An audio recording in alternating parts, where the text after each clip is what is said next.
react with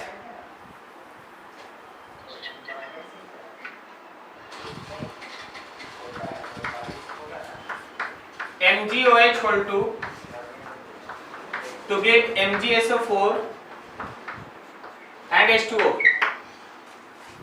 magnesium का molar mass कितना? 24। बढ़िया। अब देखो H2SO4 क्या है? enclosed container 0.6 molar 300 ml H2SO4 and 0.4 molar 200 ml MgOH whole 2 is taken. Find number of moles of salt formed। Salt जो number of moles बना वो बनाना है। चलो बड़ा फटाक से 1 मिनट से 2 मिनट बस।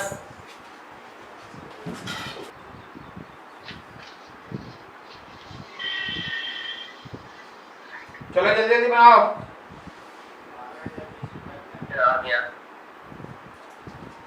कौन है लिमिटिंग H2SO4 या MgOH whole 2? MgOH whole 2। क्या ये ऊपर वाला रिएक्शन बैलेंस्ड है? बैलेंस नहीं है, क्या करोगे? H2O में टूट लगा दूंगा। वैसे उससे फर्क भी नहीं पड़ने वाला कुछ, क्या सही है ना? तो जो हम लोग का नंबर ऑफ मोल्स था H2SO4 का, that divided by 1 and the number of moles of H2SO4 is molarity into volume. Molarity is 0.6 and volume is 0.3, so it is 0.18 and divided by 1 रहने दो। And the number of moles of MgOH whole 2 again divided by 1, so again it is molarity into volume by 1। Molarity है हम लोग का 0.4 and volume is 0.4 and volume is 0.2, so it is 0.08 by 1। so आपको दिख रहा है कि since number of moles of H2SO4 divided by 1 से number of moles of MgOH whole 2 divided by 1 छोटा है, so MgOH whole 2 is limiting reagent। क्या सही है? अरे बोलो बोलो। Yes sir। अभी बैलेंसिंग दिखाता है कि 1 मोल H2SO4 1 मोल MgOH whole 2 के साथ मिलता है तो 1 मोल सॉल्ट बनता है, बिकॉज आपका 1 मोल MgOH whole 2 1 मोल MgSO4 देता है, इसलिए 0.08 moles of MgOH whole 2 0.08 moles of MgSO4 देगा। so MgSO4 is 0.08 मोल। क्या सबको समझ में आया? क्या सबको समझ में आया? Yes sir। क्या आप सभी का सेम आंसर था?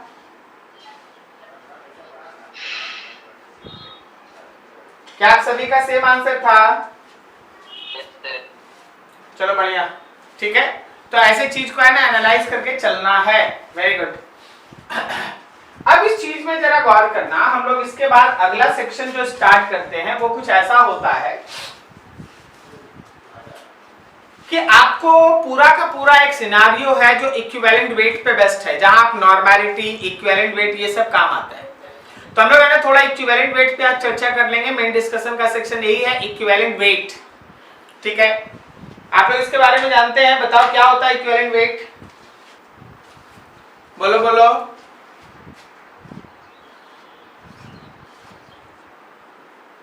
अरे बोलो यार, इक्विवेलेंट वेट किसको कहते हैं?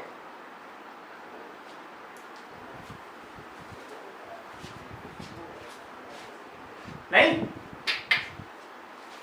तेरा गौर करना।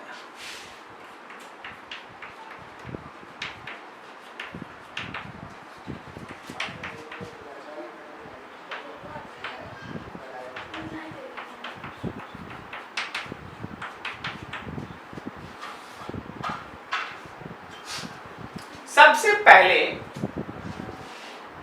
इक्विवेलेंट वेट का एक डेफिनेशन तय किया गया और उसके लिए कुछ स्टैंडर्ड स्पीसीज के वेट को लिया गया। किसी भी पर्टिकुलर सब्सटेंस, किसी भी पर्टिकुलर स्पीसीज का वो पर्टिकुलर वेट जो 1 ग्राम हाइड्रोजन के साथ डायरेक्टली रिएक्ट करे और 8 ग्राम ऑक्सीजन के साथ और 35.5 ग्राम क्लोरीन के साथ और 80 ग्राम ब्रोमीन और 127 ग्राम आयोडीन के साथ डायरेक्टली रिएक्ट करे, वही अमाउंट उस पर्टिकुलर स्पीसीज और सब्सटेंस का इक्विवेलेंट वेट कहलाता है। तो अगर आप बाय डेफिनेशन जाएंगे ना, तो that amount of any substance which can directly react with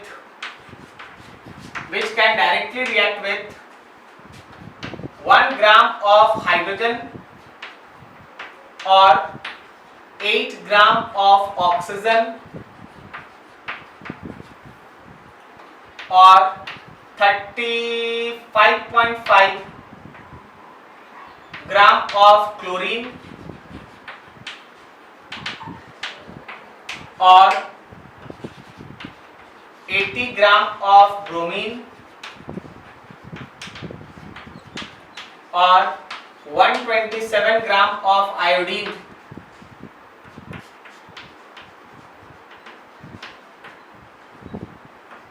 is called equivalent weight of that substance। किसी भी पर्टिकुलर सब्सटेंस का वो पर्टिकुलर वेट जो हाइड्रोजन के 1 ग्राम के साथ, ऑक्सीजन के 8 ग्राम के साथ, क्लोरीन के 35.5 ग्राम के साथ, ब्रोमीन के 80 ग्राम या आयोडीन के 127 ग्राम के साथ डायरेक्टली कंबाइन करता है, वो उसका इक्विवेलेंट वेट है। तो सर किसी सब्सटेंस का इक्विवेलेंट वेट क्या फिक्स्ड होता है? बिल्कुल नहीं, ये डिपेंड करता है कि वो किस रिएक्शन में और किसके साथ कंबाइन कर रहा है, ठीक है ना। Equivalent weight of any substance changes depends on type of reaction in which it participate। देखो, किसी भी सब्सटेंस का मोलर मास फिक्स्ड है, जैसे नाइट्रोजन का मोलर मास N2 का मोलर मास, ठीक है ना, वो फिक्स्ड है, 28 ग्राम होगा।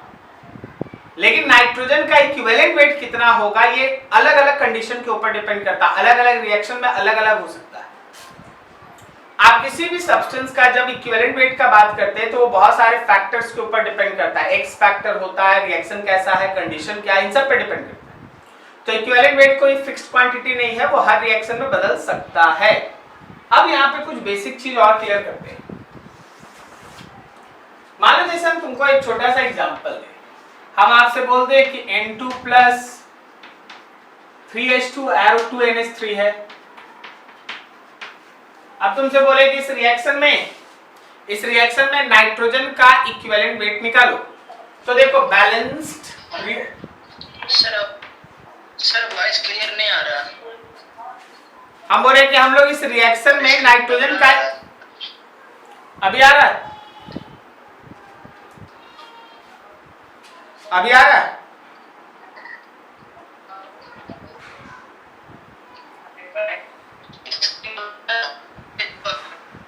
क्या नहीं आ रहा है?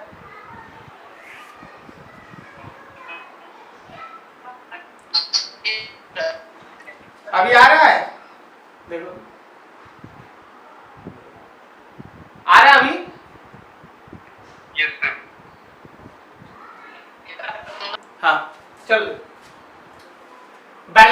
दिखाता है कि 28 ग्राम नाइट्रोजन 6 ग्राम हाइड्रोजन के साथ कंबाइन करता है तो 34 ग्राम अमोनिया बनता है।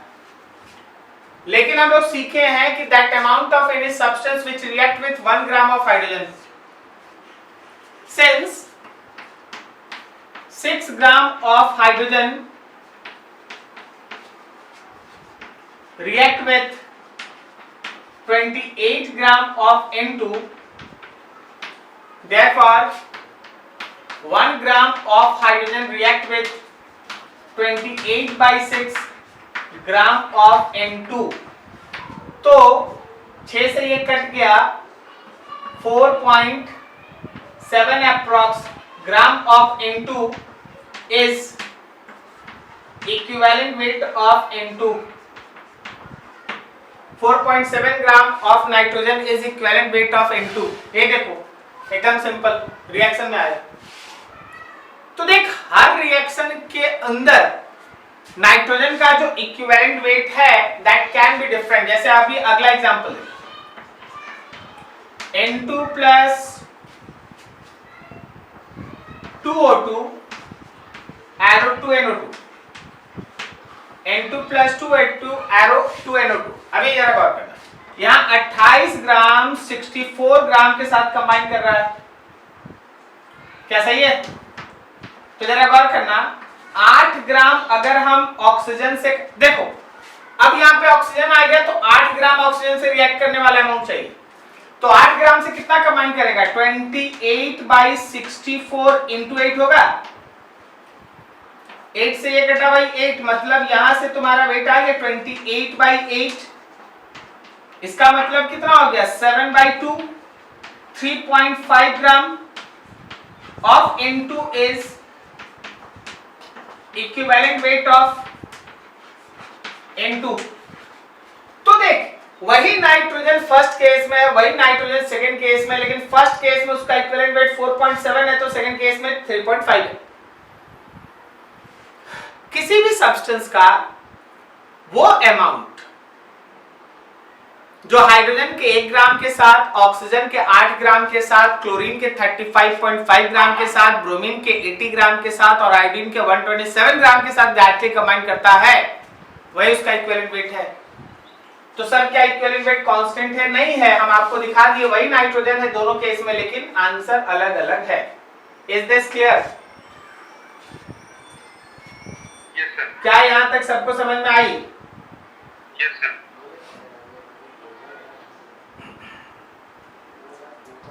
ठीक, अभी जरा गौर करना, हम तुमसे एक चीज बता रहे। अगर तुमसे यह पूछा जाए कि 1 ग्राम इक्विवेलेंट ऑफ हाइड्रोजन कितना होता है, तो याद रखना कि 1 ग्राम हाइड्रोजन 1 ग्राम इक्विवेलेंट होता है। ऑक्सीजन का 1 ग्राम इक्विवेलेंट कितना होता है? तो 8 ग्राम। क्लोरीन का 1 ग्राम इक्विवेलेंट कितना होता है? तो 35.5 ग्राम। ब्रोमीन का 1 ग्राम इक्विवेलेंट कितना होता है? ब्रोमीन, तो याद रखना 80 ग्राम। आयोडीन का 1 ग्राम इक्विवेलेंट कितना होता है? तो याद रखना 127 ग्राम। 1 ग्राम इक्विवेलेंट ऑफ हाइड्रोजन मतलब 1 ग्राम, ऑक्सीजन मतलब 8 ग्राम, क्लोरीन मतलब 35.5, ब्रोमीन मतलब 80 और आयोडीन मतलब 127 ग्राम। तो जरा सोच के बताना। So in 1 mole of oxygen gas dash number of gram equivalents are present. चलो बताओ जी, वहां पे क्या भराएगा उस खाली जगह में? अगर हम 1 मोल ऑक्सीजन का गैस लेते हैं तो उसमें ऑक्सीजन का कितना मोल्स होगा, सॉरी कितना ग्राम इक्विवेलेंट्स होगा? 4। ऑक्सीजन का 1 मोल मतलब 32 ग्राम, 16 ग्राम नहीं। ऑक्सीजन गैस O के फॉर्म में रहता है कि O2 फॉर्म में रहता है? O2 के फॉर्म में। तो O2 रहता है तो 16 क्यों बता रहा? 32 बोलेगा ना। 4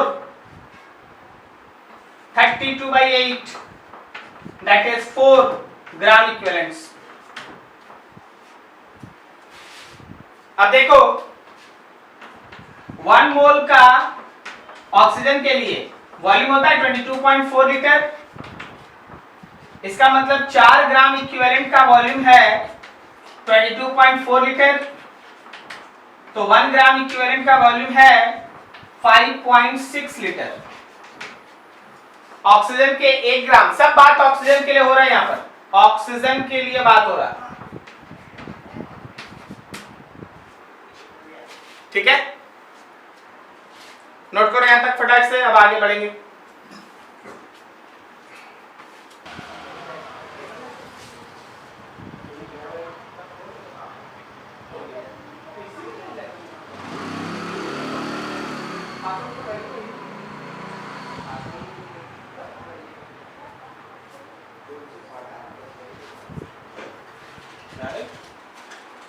हो गया, हो गया जी। हाँ बोलो ना। जैसे कि यहाँ पे हाइड्रोजन ऑक्सीजन ये सब का कितने का इक्विवेलेंट वेट? हाँ वो सब फिक्स्ड, वही स्टैंडर्ड ही है, उसी स्टैंडर्ड के बेसिस पे बाकी सबको मेजर करना। Okay okay sir. हो गया जी, रफ कर दें। सर लास्ट वाला क्वेश्चन जाइएगा ना? कौन सा बोलो? सर सबसे लास्ट में जो बताए थे, ऑक्सीजन का 1 मोल मतलब कितना वजन बोलो, मास। 32। और ऑक्सीजन का 1 ग्राम इक्विवेलेंट का कितना वजन? 60। 8 ग्राम। अच्छा यस सर 8। तो 32 में 8 से डिवाइड करेगा तो 4 आएगा ना। Yes sir. तो ऑक्सीजन का 1 मोल गैस लेगा तो उसमें 4 ग्राम इक्विवेलेंट ऑक्सीजन का रहता है, ठीक है। Okay sir. केवल ऑक्सीजन में थोड़ा लफड़ा है, हम आपको बता दें, आप क्यों कंफ्यूज हो रहे हैं। बाकी सब में आपको दिख रहा है क्या ना कि एक एक आइटम का वेट है, सही। लेकिन यहाँ एक आइटम नहीं है, ये हाफ आइटम है, बात समझा। इसलिए ऑक्सीजन से ही क्वेश्चन भी आता है ज्यादा, क्योंकि ये बाकी सब देख, अगर यहाँ 60 लिख देते ना किसी को कोई डाउट नहीं होता। क्या सही बोले? Yes sir. हाँ लेकिन 16 नहीं है 8 ही स्टैंडर्ड माना गया। ओके अब जरा गौर करना,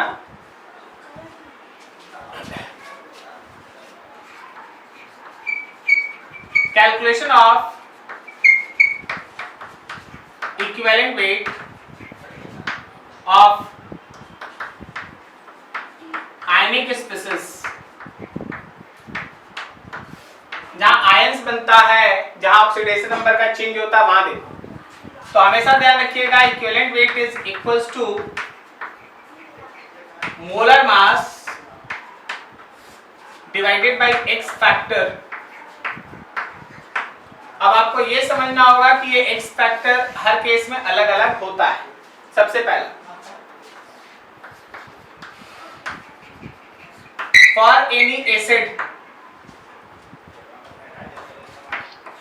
X factor is equals to basicity. number of ionizable H plus, वही बेसिसिटी। किसी भी पर्टिकुलर एसिड का जो X फैक्टर है वो इस बात पे डिपेंड करता है कि वो सॉल्यूशन में कितना H आयोनाइज किया। हम नहीं बोल रहे कितना हाइड्रोजन उसके पास है, हम ये बोल रहे हैं कि वो कितना हाइड्रोजन आयोनाइज किया। जितना नंबर ऑफ हाइड्रोजन आयोनाइज करेगा उतना ही उसका एक्स फैक्टर होगा। जैसे आप एग्जांपल देखो, मान लो आप H2SO4 लेते हैं। अब H2SO4 क्या है, 2H+ देता है और सल्फेट बनाता है। तो ये ध्यान रखना कि इसका एक्स फैक्टर 2 है और इसका equivalent weight molar mass by 2 है, मतलब 98/2 विच इज इक्वल्स टू 49। अब स्टूडेंट समझ गया कि H2SO4 रहेगा तो ये लेना है, लेकिन हम तो यही बोल रहे हैं ना, रटना मत। इस लेवल में आके रटना मत, क्वेश्चन को ट्विस्ट को समझना। जरा अगला देखो, बोला गया कि H2SO4 HSO4 माइनस बनाया, साथ में एक H प्लस। अब इस क्वेश्चन में अगर हम तुमसे बोल दें कि इक्विवेलेंट वेट बताओ H2SO4 का, तो रिमेंबर दैट कि एक ही H प्लस निकला है। सर 98। हाँ, तो मोलर मास बाई 1 ही होगा एंड दिस इज 98। क्या आप समझे? तो ये इस बात पर डिपेंड करेगा कि कितना हाइड्रोजन आयोनाइज है, 2 या 1 या कुछ और। तो जितना नंबर ऑफ हाइड्रोजन आयोनाइज होगा तुमको रिएक्शन में वही लेके चलना होगा। सेकंड होता है फॉर एनी बेस।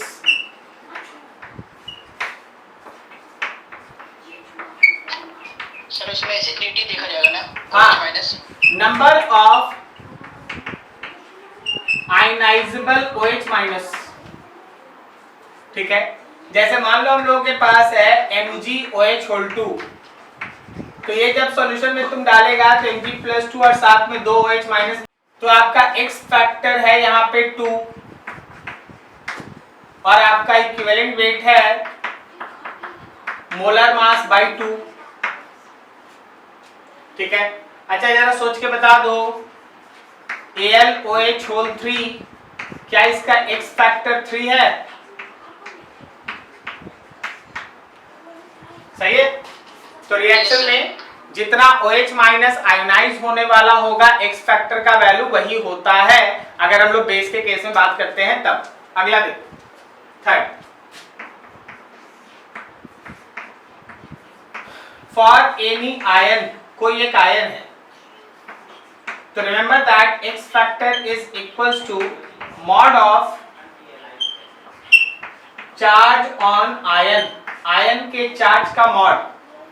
जैसे जैसे है Fe+2, जैसे है SO4-2, जैसे है PO4-3, जैसे है Cl-। अगर हम हर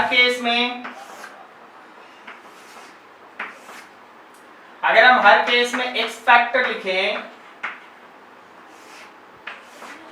तो यहां भी 2 है, यहां भी 2 है, यहां 3 है, यहां 1 है। और हर केस में अगर हम उसका इक्विवेलेंट वेट लिखें तो यहां मोलर मास बाई 2 है, यहां भी मोलर मास बाई 2 है, यहां मोलर मास बाई 3 है और यहां मोलर मास बाई 1 है। तो कोई भी आयन अगर है तो X फैक्टर के लिए आप उसके चार्ज का मॉड निकाल ले, X फैक्टर के लिए उसके चार्ज का मॉड निकाल, चार्ज का मॉड। ठीक है, that is X factor. Now think,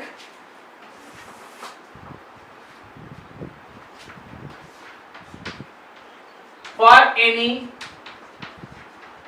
redox change, मान लो ऑक्सीडेशन या रिडक्शन है, रेडॉक्स का चेंज है, हमेशा ध्यान रखना कि X factor is equals to number of electron involve in balancing या फिर change in oxidation number. X factor वैसे केस में आपको या तो बैलेंस करके देखना पड़ेगा कि कितना इलेक्ट्रॉन ऐड हुआ है या रिमूव हुआ है, या फिर आपको ऑक्सीडेशन नंबर के चेंज को देखना पड़ेगा। किसी भी एलिमेंट का ऑक्सीडेशन नंबर में जो चेंज होता है वही उसका X फैक्टर होता है। जैसे आप एग्जांपल लें, तुमको हम कह दिए कि MnO4 माइनस है और ये अपने आप को चेंज कर रहा है Mn+2 में। अगर आप ऑक्सीडेशन नंबर देखेंगे तो लेफ्ट हैंड साइड में जो मैग्नीज है उसका ऑक्सीडेशन नंबर बताओ।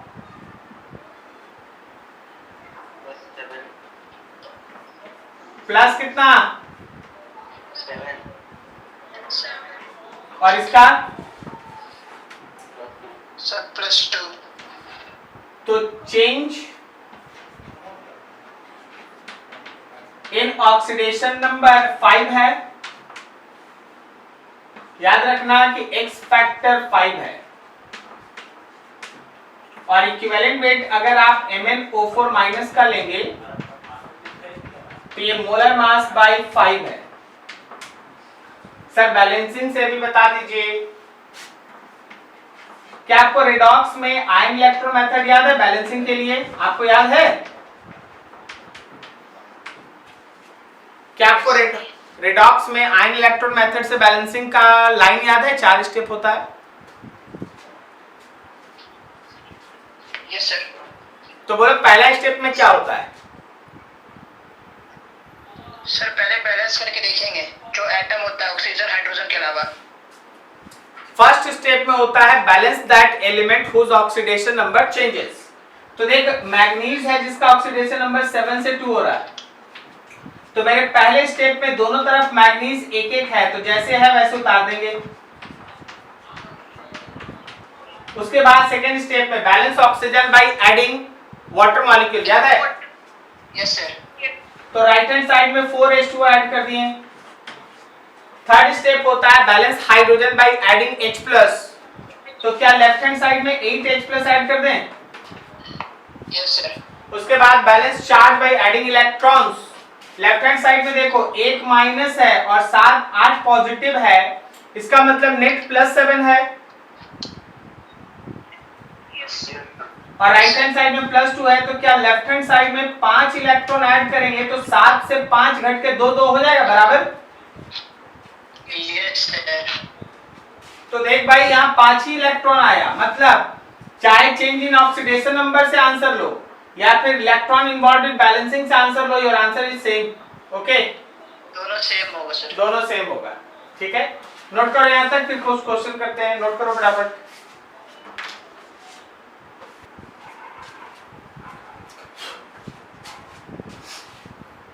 बताने जरा। H3PO3 इसका equivalent weight molar mass divided bye कितना होगा? सर 3 होगा।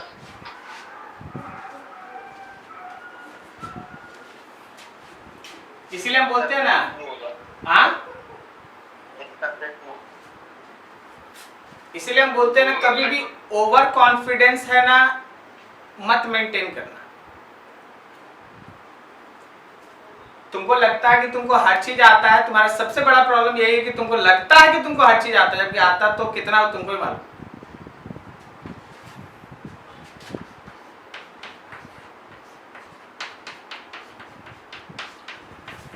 This is orthophosphorous acid.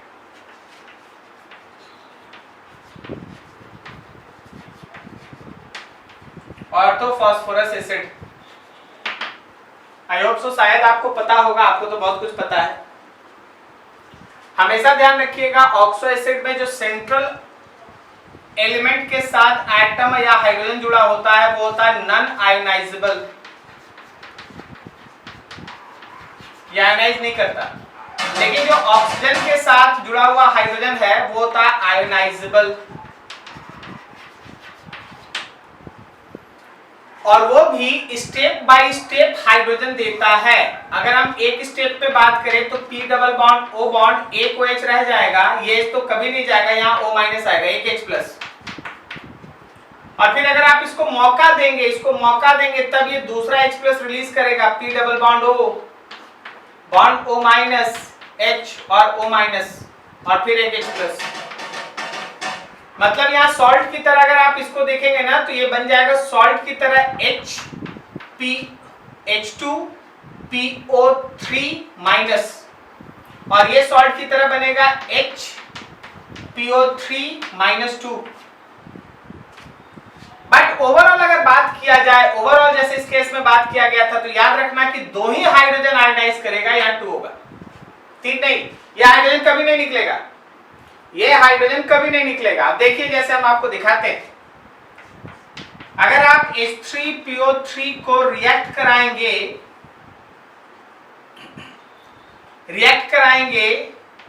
NaCl के साथ, तो ये बनाएगा Na प्लस H2PO3 माइनस, और फिर अगर आप उसको रिएक्ट करा दिए NaCl के साथ, तो ये दूसरा सोडियम तब बनेगा Na2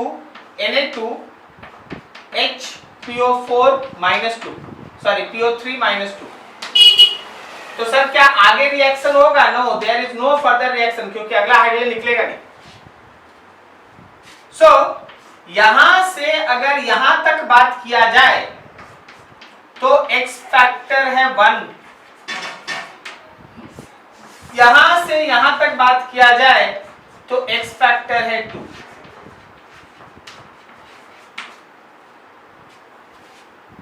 now see that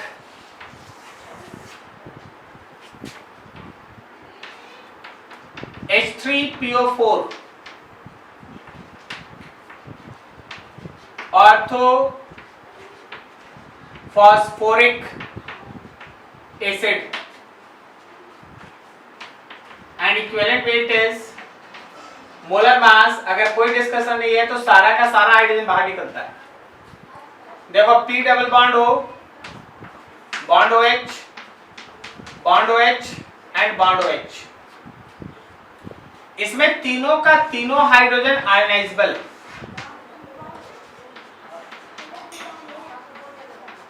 can be ionize. अब आप इसको 3 स्टेप में एक एक हाइड्रोजन निकाल सकते हैं। एक बार बन सकता है P double bond O bond OH, OH O minus, फिर एक और H प्लस निकल के ये बन सकता है P double bond O bond OH O minus O minus, एक और H प्लस निकल के ये बन सकता है P double bond O O minus O minus O minus. इसको आप सॉल्ट की तरह लिख सकते हैं H2PO4 माइनस, इसको आप सॉल्ट की तरह लिख सकते हैं HPO4 -2, और इसको आप लिख सकते हैं PO4 -3। अगर यहां आप सोडियम डालते हैं तो आपका बनता है NaH2PO4। अगर यहां सोडियम होता तो बनता है Na2HPO4, और अगर यहां सोडियम होता तो बनता है Na3PO4। तो अगर हम बीच बीच का कोई पार्ट खोज खोज के बनाना स्टार्ट करें ना तो x factor can be, x factor of H3PO4 can be 1 और 2 और 3। क्या समझा? तीनों हो सकता है। किस पे डिपेंड करेगा? Depends on reaction. रिएक्शन के ऊपर डिपेंड करेगा कि एक्स फैक्टर 1 भी हो सकता है, 2 भी हो सकता है और 3 भी हो सकता है। समझा क्या? क्या तुमको समझ में आया? Yes sir. नोट करो बढ़िया से।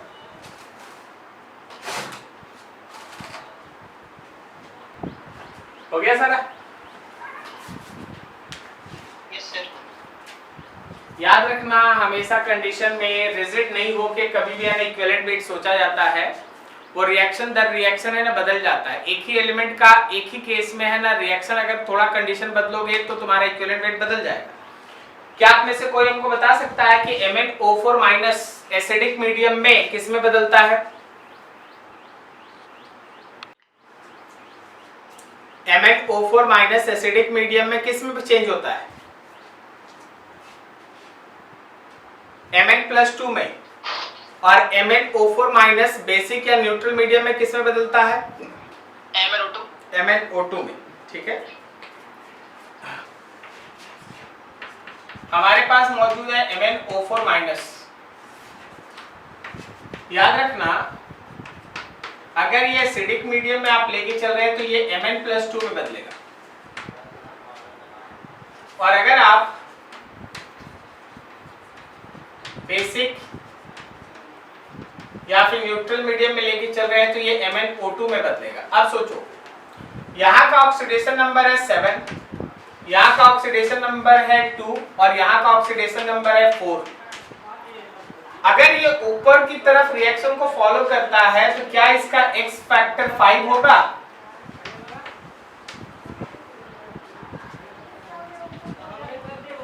Equivalent weight molar mass by 5 होगा, समझा क्या? Yes sir. और अगर वो नीचे वाले को फॉलो करता है तो उसी का एक्स फैक्टर अब 3 होगा केवल, और इक्विवेलेंट वेट होगा molar mass by 3।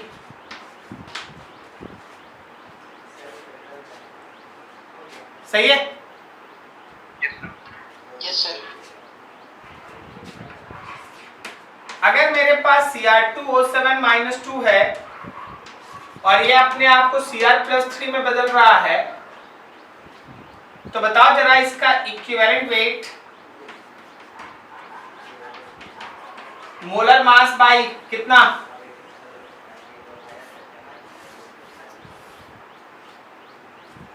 Molar mass by कितना? 5 कितना? 5 सर। अच्छा यहां बता, क्रोमियम का ऑक्सीडेशन नंबर कितना? +6 है, यस सर। और यहाँ +3 है, तो यहाँ कितना होगा? सर 3। 3। आंसर है 6। बोल कैसे? आप यहाँ ध्यान नहीं दिए, यहाँ 1 Mn था तो यहाँ 1 Mn था, लेकिन यहाँ 2 क्रोमियम है, यहाँ 1 क्रोमियम है, तो सबसे पहले आपको क्रोमियम को बैलेंस करना पड़ेगा। अब 2 क्रोमियम का ऑक्सीडेशन नंबर इधर हो गया 12 और 2 क्रोमियम का इधर ऑक्सीडेशन नंबर हो गया 6, तो चेंज तो 6 ही ना रहा। यस सर, बैलेंस नहीं किया।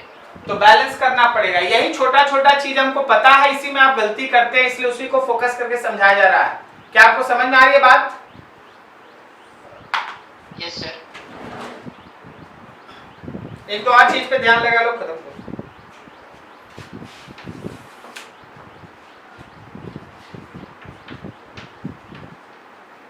फॉर सेम एलिमेंट FeCl3 है, FeSO4 है, Fe2SO4 है। बताओ यहां पे एक्स फैक्टर, बोलो बोलो फटाफट। 3 है, यस सर। यहां पे एक्स फैक्टर कितना है? 2 है, और यहां पे एक्स फैक्टर कितना है बोलो?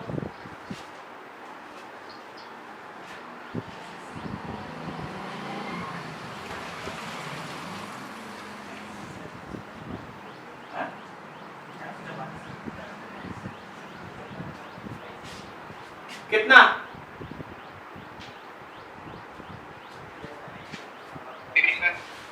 कितना? 6। Very good, very good. यहाँ का आयरन होगा +3 और सल्फेट होगा SO4 - 2, but still you have to balance. 2 से यहाँ मल्टीप्लाई है, 3 से यहाँ, सो पॉजिटिव चार्ज लोगे तो भी +6 और निगेटिव चार्ज लोगे तो भी -6, सो एक्स फैक्टर इज 6। ठीक है, जरा सोच के बताइएगा इसका एक्स फैक्टर। K4 FeCN6, बोलो इसका एक्स फैक्टर।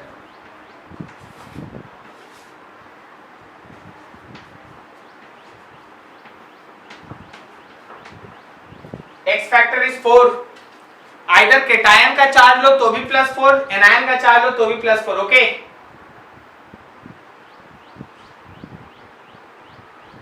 अरे बोलो बोलो, समझा? Yes sir. नोट करो इतना फटाफट। तो हम लोग ये सीखे, अब हम लोग नंबर ऑफ ग्राम इक्विवेलेंट्स निकालना सीख रहे हैं।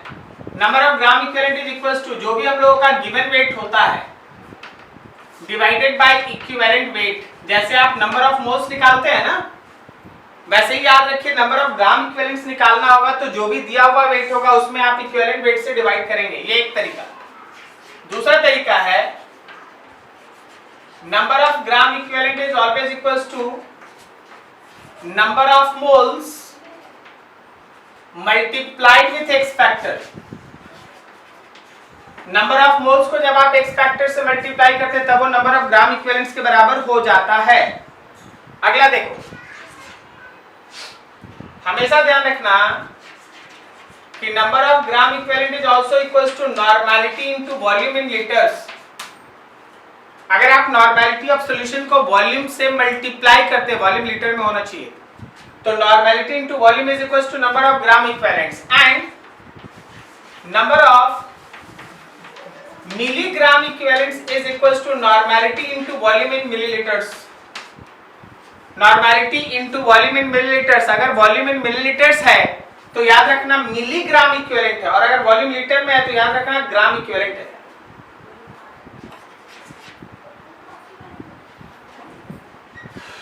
अगला याद रखो हमेशा कि अगर नंबर ऑफ ग्राम इक्विवेलेंट निकालना है तो मोलारिटी इनटू वॉल्यूम लीटर करने से मोल्स आता है, मोलारिटी इनटू वॉल्यूम करने से मोल्स आता है, इसको एक्स फैक्टर से मल्टीप्लाई कर दो। मतलब हम कुछ और नहीं किए, नंबर ऑफ मोल्स की जगह मोलारिटी इनटू वॉल्यूम लिख दिया, एक्स फैक्टर लिख दिया। तो ये सब तरीका है नंबर ऑफ ग्राम इक्विवेलेंट्स लिखने का। आपको ग्राम इक्विवेलेंट्स लिखना पड़ता है, तो एक बार ग्राम इक्विवेलेंट्स लिखने आ जाए तो हम आपको एक ब्रह्मास्त्र बता देते हैं। अगर आप कोई इक्वेशन बेस्ड न्यूमेरिकल बनाना चाहते हैं तो आप एक लाइन याद रखिएगा, फॉर एनी रिएक्शन याद रखना, for any reaction number of gram equivalent of reactants, number of gram equivalent of reactants combines together are always same to give same number of gram equivalent of product. चाहे कोई भी reaction हो, आप उसको balance किए हैं या नहीं किए कोई मतलब नहीं, चाहे कोई भी रिएक्शन हो, चाहे आप उसको बैलेंस किए हैं या नहीं किए हैं, याद रखिएगा अगर किसी ए को बी के साथ मिला के सी बनाया जाता है तो ए का अगर 5 ग्राम इक्विवेलेंट है तो बी का भी 5 ग्राम ही इक्विवेलेंट रिएक्ट करेगा और सी बनेगा भी 5 ग्राम इक्विवेलेंट। कोई भी रिएक्शन में हमेशा equal number of gram equivalents आपस में कंबाइन करता है और equal number of gram equivalent product की तरफ बन के भी सामने आता है। Equal number of gram equivalent आपस में कंबाइन करता है और equal number of gram equivalent बन के प्रोडक्ट की तरफ बाहर भी आता है। So number of gram equivalent of reactants which combines together are always same to give same number of gram equivalent of product। ठीक है, इस पे हम लोग अगले दिन से स्टोइचियोमेट्री का कुछ और titration type numerical discussion start करेंगे। सो याद रखना यहाँ तक, क्योंकि इसी टॉपिक पे आप टाइट्रेशन पढ़ते हैं। सो थोड़ा तैयारी करके बैठिएगा, टाइट्रेशन पढ़िएगा तो जितना अभी तक का आपका डिस्कशन है वो सब चीज काम में आएगा। ओके, समझा ये सब? Yes sir. Number of gram equivalent का कोई भी क्वेश्चन है बनाओ। अगर तुम नॉर्मेलिटी का क्वेश्चन बनाना चाहता है तो फॉर्मूला तो जानता होगा नॉर्मेलिटी का। Yes sir. चलो ठीक है, तो अगर बनाना है तो बनाइए, नहीं तो नंबर ऑफ ग्राम इक्विवेलेंट का कोई भी न्यूमेरिकल आप बना सकते हैं। ठीक है।